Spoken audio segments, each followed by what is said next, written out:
அனைவருக்கும் வணக்கம். இன்றைக்கி நம்ம பார்க்க போகிறது பிரித்து எழுதுக. குரூப் 1 குரூப் 2 தமிழில் வரக்கூடிய ஒரு முக்கியமான ஒரு பகுதி. முதல் அழகையே பிரித்து எழுதுக தான். ஸோ ஒரு சொல் கொடுத்து அதை பிரித்து எழுதுக சொல்லி கேட்பாங்க. ஒரு சொல்லை பிரித்து எழுதுனா எப்படி வரும் அப்படிங்கிறது தான். இப்போ ஃபர்ஸ்ட் ஒன் அமுதென்று. அமுது கூட்டல் என்று. அமுது கூட்டல் என்று பிரித்தா சேர்த்து எழுதுனா அமுதென்று, பிரித்து எழுதுனா அமுது கூட்டல் என்றுன்னு வரும். ஸோ செம்பயிர், செம்மையான பயிர். செம்மையான அப்படின்னா வளமான ஒரு பயிர்னு அர்த்தம். ஸோ அப்போ செம்மை கூட்டல் பயிர் செம்பயிர். செந்தமிழ், நம்முடைய தமிழை கூட செந்தமிழ் அப்படின்னு சொல்லுவாங்க. செம்மையான தமிழ். ஸோ வளம் மிகுந்த ஒரு தமிழ் தான் செம்மை தமிழ், செந்தமிழ்னு சொல்லுவாங்க. பொய் அகற்றும், பொய்யை அகற்றக்கூடியது, பொய் அகற்றும். அப்போ பொய்யை நீக்கும். பொய் கூட்டல் அகற்றும், பொய் அகற்றும். இதில் ஈ கூட்டல் ஆ சேர்ந்து ஏ அப்படிங்கிற உயிர்மை எடுத்து வரும். ஸோ அப்போ பொய் அகற்றும். இங்கே ஏ அப்படிங்கிற எடுத்து வந்திருக்கு பாருங்கள். அப்போ பொய் கூட்டல் அகற்றும், பொய் அகற்றும். அதுக்கு அடுத்தது சீர் இளமை. சீர்கூட்டல் இளமை, சீர் இளமை.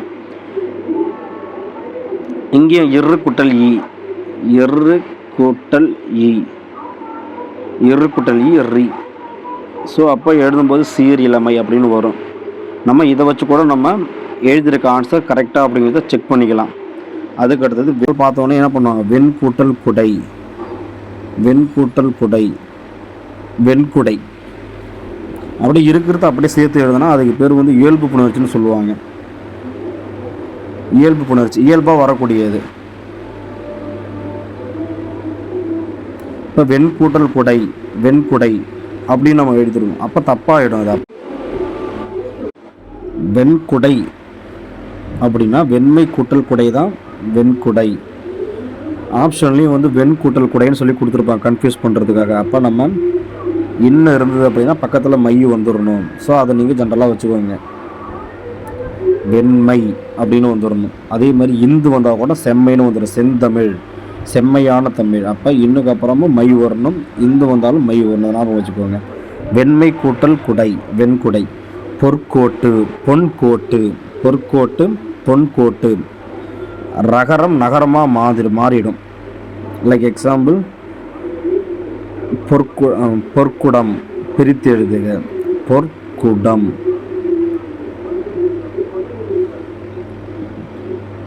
ரகரம் நகரமாக மாறிடும். அப்போ பொன், பொன் கூட்டல் குடம், பொற்குடம். இப்படி வரும். நகர ரகரமாக மாறிடும். அதுக்கு அடுத்தது நன்மாடங்கள். நன்மை கூட்டல் மாடங்கள், நன்மாடங்கள். நிலத்தின் இடையே, நிலத்திற்கு இடையே. அப்போ நிலத்தின் கூட்டல் இடையே. தட்பம் வெப்பம், தட்பம் வெப்பம். அப்போ சேர்த்து எழுதும்போது தட்ப வெப்பம்னு வரும். ஓகேவா? ஸோ நம்ம ஒரு வார்த்தையை சொல்லும்பொழுது அதை நம்ம இப்படி பிரித்து பார்க்கணும். ஒரு வார்த்தை வந்துருச்சு அப்படின்னா நம்ம அப்படியே எடுத்து ஆன்சர் பண்ணக்கூடாது. அந்த வார்த்தையை நம்ம சேர்த்து எழுதி பார்க்கணும், சேர்த்து சொல்லி பார்க்கணும், பிரித்து சொல்லி பார்க்கணும். தட்பம் வெப்பம், தட்ப வெப்பம், தட்ப வெப்பம், தட்பம் வெப்பம், தட்பம் வெப்பம் சொல்லிக்கிட்டே இருந்தீங்கன்னா ஆன்சர் அதிலே வந்துடும். தட்ப வெப்பம்னு வந்துடும் உச்சரிக்கும் பொழுது. அப்போ தட்பம் வெப்பம், தட்ப வெப்பம். வேதியுரங்கள்.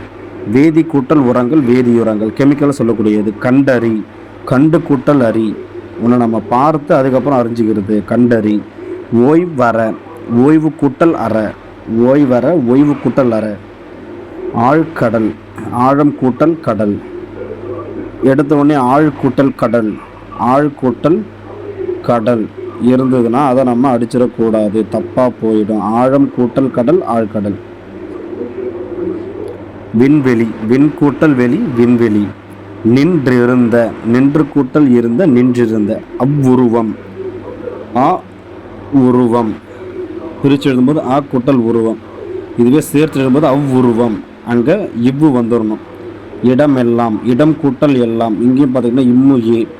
ஸோ இந்த இம்மு ஏ ரெண்டுமே சேர்த்து எழுதும் பொழுது மேனு பிரிக்கும். அப்போ இடம் எல்லாம் ஞாபகம் வச்சுக்கோங்க. மாசற, மாசு கூட்டல் அற, குற்றம் இல்லாத, குற்றம் நீங்கன்னு சொல்லி பொருள் வரும். கைப்பொருள், கை கூட்டல் பொருள். ஓரெழுத்து ஒரு மொழி வந்ததுன்னா அது பக்கத்தில் வல்லின மெய் வரும். கண்டிப்பாக வல்லினை எடுத்து கண்டிப்பாக வரும். கசட்ட தப்பற. இப்பு, ஸோ இந்த ரூல்லாம் தெரிஞ்சு வச்சுக்கிறது ரொம்ப நல்லது. பசி இன்றி, பசி கூட்டல் இன்றி, பசி இல்லாதன்னு அர்த்தம். அப்போ பசி கூட்டல் இன்றி, பசி இன்றி. படிப்பறிவு, படிப்பு கூட்டல் அறிவு, படிப்பறிவு. நன்றி அறிதல், நன்றி கூட்டல் அறிதல், நன்றி அறிதல். பொறையுடைமை, பொறை கூட்டல் உடைமை, பொறையுடைமை. பாட்டிசைத்து, பாட்டு கூட்டல் இசைத்து, பாட்டிசைத்து. பாட்டை இசைக்கிறது, பாட்டு கூட்டல் இசைத்து, பாட்டிசைத்து. கண்ணுறங்கு, கண் கூட்டல் உறங்கு, கண்ணுறங்கு. போகி பண்டிகை, போகி கூட்டல் பண்டிகை, போகி பண்டிகை. பொருளுடைமை, பொருள் கூட்டல் உடைமை, பொருளுடைமை. இல்லு கூட்டல் ஊ சேர்த்தோம்னா லூன்னு வந்துடும். ஸோ அப்போ பொருளுடைமை. இந்த மாதிரி நீங்கள் பிரித்து எழுதுக, சேர்த்து எழுதுக, கண்டிப்பாக உங்களுக்கு மார்க்கு கொடுத்துரும், ஈஸியாக கொடுத்துரும். இந்த பாயிண்ட்ஸ் எல்லாம் வந்து உங்களுக்கு மார்க் ஈஸியாக வந்துடும். ஓகேவா? அதற்கு நீங்கள் என்ன பண்ணணும் அப்படின்னா, முதல்ல வல்லினம் மிகுமிடம் மிகாயிடம் கண்டிப்பாக தெரிஞ்சு வச்சுருக்கணும். ஸோ தனியாக கூட அதில் உங்களுக்கு பாயிண்ட்ஸ் வரும். வல்லினம் மிகாயிடம் கீழ்கண்டவற்றுள் எவ்விடத்தில் வல்லினம் மிகும் அல்லது வல்லினம் மிகாது அப்படின்னு சொல்லி கேட்பாங்க.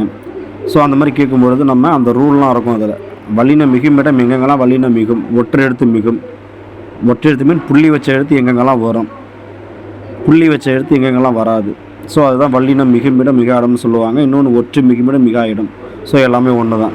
அதை நம்ம தெரிஞ்சுக்கிட்டோம் அப்படின்னா நம்ம பிரித்து எழுதுகளும் ஈஸியாக நம்ம மார்க் எடுக்கலாம். வல்லினம் மிகுமிடம் மிகாயிடம் வந்தாலும் ஈஸியாக மார்க் எடுக்கலாம். எங்கே போனாலுமே அது தேவைப்படும். ப்ளஸ் அது மட்டும் இல்லாமல் இதுலேயே வந்து புணர்ச்சி இருக்குது. புணர்ச்சி 2 வகைப்படும். இயல்பு புணர்ச்சி, விகார புணர்ச்சி. விகாரத்தில் தோன்றல் விகாரம், திரிதல் விகாரம், கெடுதல் விகாரம்னு இருக்குது. ஸோ இது எல்லாமே தெரிஞ்ச அப்படின்னா நம்ம கொஞ்சம் ரொம்ப எளிமையாக இருக்கும். ஓகேவா? இன்னொரு வகுப்பில் நம்ம வல்லினம் மிகுமிடம் மிகாயிடம் பார்க்கலாம். நன்றி, வணக்கம்.